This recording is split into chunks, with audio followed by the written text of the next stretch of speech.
اور جس طرح انسان کے اندر جو کچھ بھی ہے ذہانت ہے، ذہانت کے لیے اللہ تبارک و تعالیٰ نے انسان کو ایک ہدایت کی ہے، نظام بنایا ہے، یعنی ذہانت کی مدیریت، انٹیلیجنس مینجمنٹ، عقل کی مدیریت، کہ کس طرح انسان نے اپنی ذہانت کو مدیریت کرنا ہے، مینیج کیسے کرنا ہے اس کو۔ میں یہ مجبوراً آپ کے مانوس الفاظ استعمال کرتا ہوں تاکہ بات سمجھ میں آ جائے، جو صرف اردو یا قرآنی اصطلاحات بیان کریں تو آگاہی نہیں ہوتی۔ مدیریت انسان کی ایک توانائی اللہ نے انسان کو دی ہے، مدیر بنایا ہے۔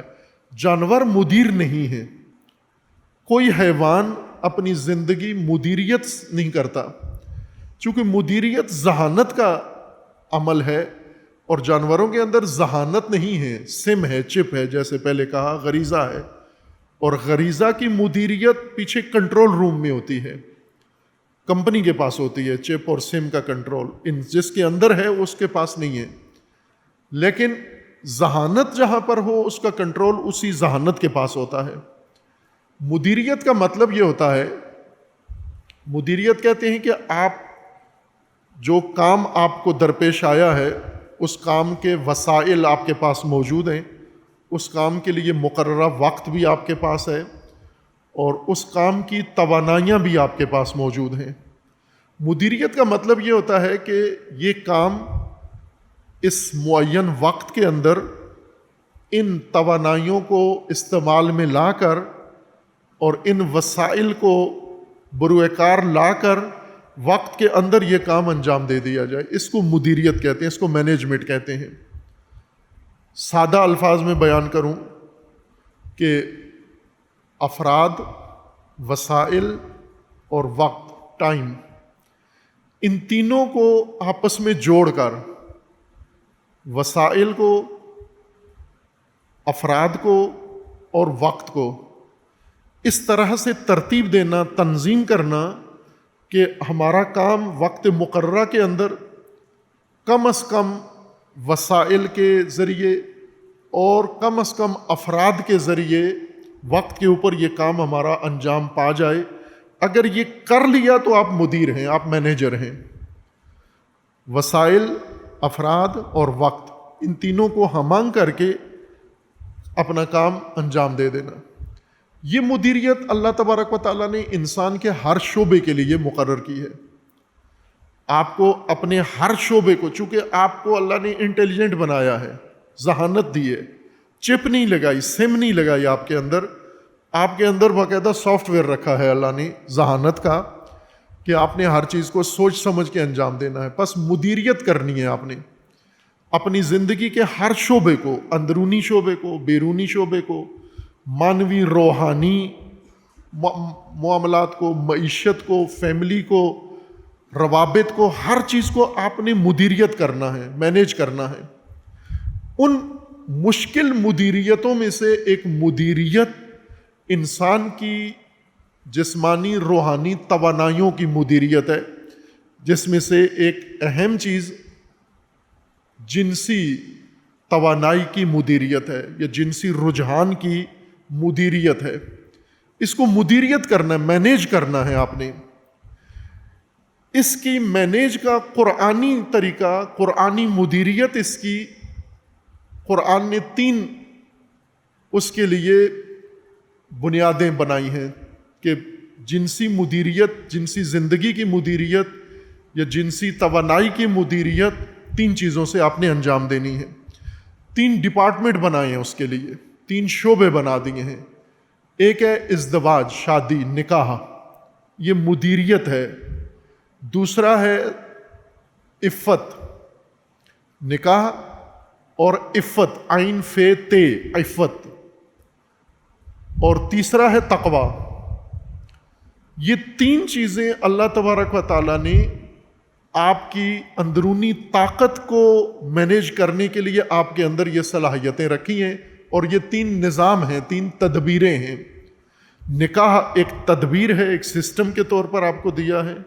عفت ایک اور تدبیر ہے جو نکاح کے متبادل کے طور پر بھی رکھا گیا ہے، اور نکاح ہوتے ہوئے بھی عفت کو رکھا گیا ہے کہ آپ اس کو ایک تدبیر کے طور پر اپنی زندگی میں، جنسی زندگی کو مینیج کرنے میں لگائیں۔ اور تیسرا ہے تقوی۔ تقوی البتہ عمومیت رکھتا ہے، یعنی تقوی نکاح کا متبادل نہیں ہے، تقوی حفاظتی تدبیر ہے۔ حفاظتی تدابیر میں سے ایک بڑی مضبوط حفاظتی تدبیر اللہ نے نکاح کو رکھا ہے۔ اس سے زیادہ محفوظ انسان کسی اور ذریعے سے نہیں ہو سکتا۔ جنسی شعبے میں نکاح کے ذریعے سے انسان کی انشورنس ہو جاتی ہے، محفوظ ہو جاتا ہے انسان، تحفظ مل جاتا ہے۔ اور پھر قرآن نے فرمایا کہ بعضوں کو نکاح میسر نہیں ہوتا، حالات ان کے انفرادی طور پر، ایسی فرضی صورت بھی بلکہ حقیقی بھی ہے کہ بعض اوقات انسان اس سماجی طور پر، گھریلو طور پر، انفرادی طور پر نکاح کرنے کی پوزیشن میں نہیں ہے۔ البتہ وہ دلائل جو ہمارے ہیں نکاح نہ کرنے کے وہ نہیں ہیں، وہ قرآن کے نزدیک بے عفتی ہے، وہ قرآن کے نزدیک فسق ہے، فجور ہے، جو ہم نے دلائل گڑھے ہوئے ہیں نکاح نہ کرنے کے۔ نکاح نہ کرنے کے ہمارے دلائل کیا ہیں کہ ابھی پڑھ رہے ہیں، ابھی جاب نہیں ہے، ابھی فلاں چیز نہیں ہے، یہ فجور ہے، یہ فسق ہے سارا۔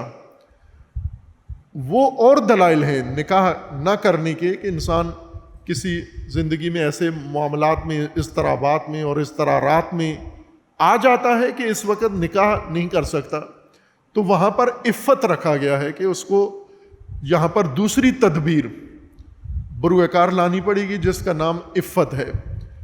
اور تقوی ان نکاح اور عفت دونوں سے جامع، یعنی دونوں حفاظتی بندوبست ہیں، اور تقوی ایک جامع حفاظتی نظام کو کہتے ہیں جو نکاح اور عفت کو بھی شامل ہے، اور اس کے علاوہ دیگر حفاظتی تدبیریں جو اللہ نے انسان نے اپنی زندگی میں بروئے کار لانی ہیں انہیں بھی اللہ تبارک و تعالیٰ نے اس میں رکھا ہے۔ جیسے بہت سارے دستورات ہیں انسان کے لیے اپنی سیکشول زندگی کو مدیریت کرنے کے لیے، مینیج کرنے کے لیے۔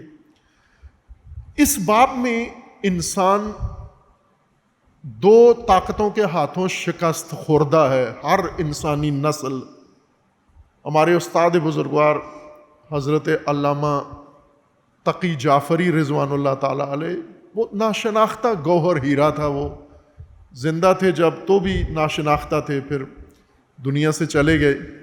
کم لوگ آشنا تھے ان کی عظیم شخصیت سے، ان کے فکر سے۔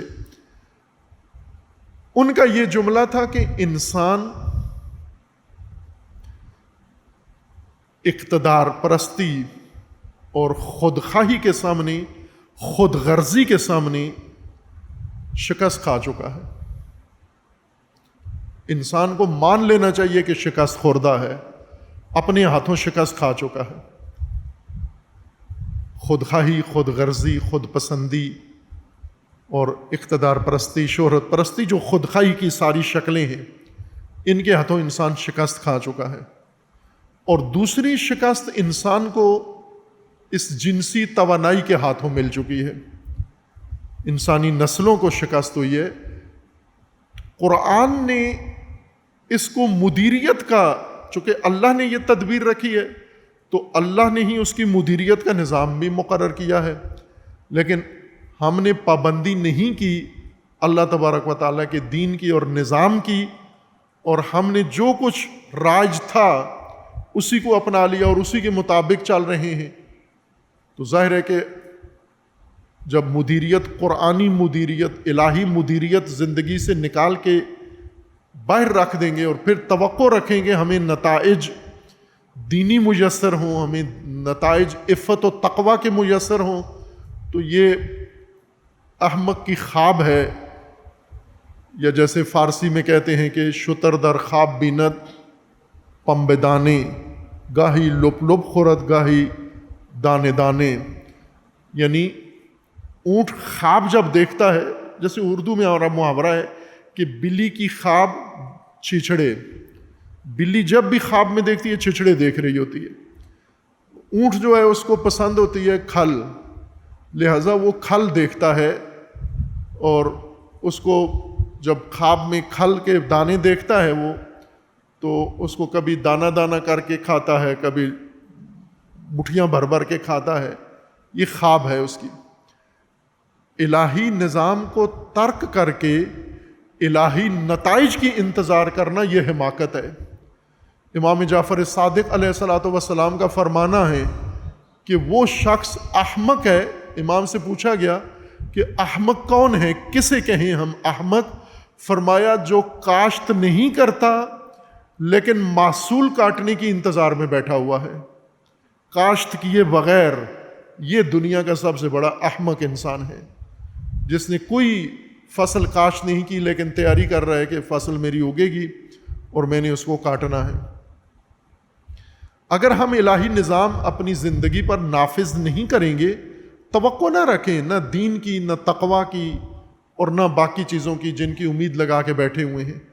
وہ نتائج اس نظام کا نتیجہ ہیں، اسے اپنانا ہوگا۔ خوب ایک اہم موضوع ہماری زندگی کا، ہر انسان کی زندگی کا، جو شادی شدہ ہیں، جو بڑے ہیں، جو بوڑھے ہیں، جو صاحب اولاد ہیں، جو ابھی جوان ہیں، شادیاں نہیں ہوئی ہیں، جو ابھی جوان نہیں ہیں، بچے ہیں، ان سب کے لیے مشترکہ تدبیر اللہ تبارک و تعالیٰ نے رکھی، چونکہ سب کی زندگی کا یہ شعبہ ہے۔ جیسے آپ کا نظام ہے، پیٹ ہے، معدہ ہے، بھوک لگتی ہے آپ کو، بچہ ہو بھوک لگتی ہے، عورت ہو بھوک لگتی ہے، بوڑھا ہو اس کو بھوک لگتی ہے، جوان ہو اس کو بھوک لگتی ہے، پیاس لگتی ہے۔ اللہ تبارک و تعالیٰ نے ان کا اہتمام کیا ہے، بھوک کا مٹانے کا اور پیاس بجھانے کا اللہ نے اہتمام کیا ہے۔ اس کو اسی نظام کے تحت بھوک اور پیاس بجھاؤ اور مٹاؤ جو اللہ نے آپ کے لیے مقرر کیا ہے۔ اگر آپ بھوک پہ مٹا لو اور پیاس بجھا لو، لیکن ان چیزوں سے جو اللہ نے حرام قرار دی ہیں، ممنوع قرار دی ہیں، تو آپ نے بغاوت کی ہے اللہ کے نظام کے ساتھ۔ اب توقع نہ رکھو کہ یہ کھانے وہی نتیجہ دیں گے جو اللہ کے مقرر کردہ بھوک مٹانے کا نظام ہے، اس سے یہ نتیجہ نہیں نکلے گا۔ اس سے نتیجہ فسق و فجور والا نتیجہ نکلے گا، تقوی کا نتیجہ نہیں نکلتا حرام خوری سے۔ جنسی تدبیر کے لیے اللہ نے یہ 3 اصول بنائے ہیں، تقوی، نکاح اور عفت۔ لیکن اگر انسان کے اندر یہ توانائی پیدا ہو جائے اور یہ الہی تدبیریں بروئے کار نہ لائے، نہ تقوی اختیار کرے، حفاظتی تدبیر، نہ عفت اختیار کرے اور نہ نکاح، اور پھر ایک انسانی معاشرے میں زندہ رہ رہا ہو، یہ انسان طغیان کا شکار ہوگا، بحران کا شکار ہوگا، اور صرف ایک فرد نہیں بلکہ پورا معاشرہ، پوری قوم اور پورا سماج اس کے اندر غرق ہو جائے گا۔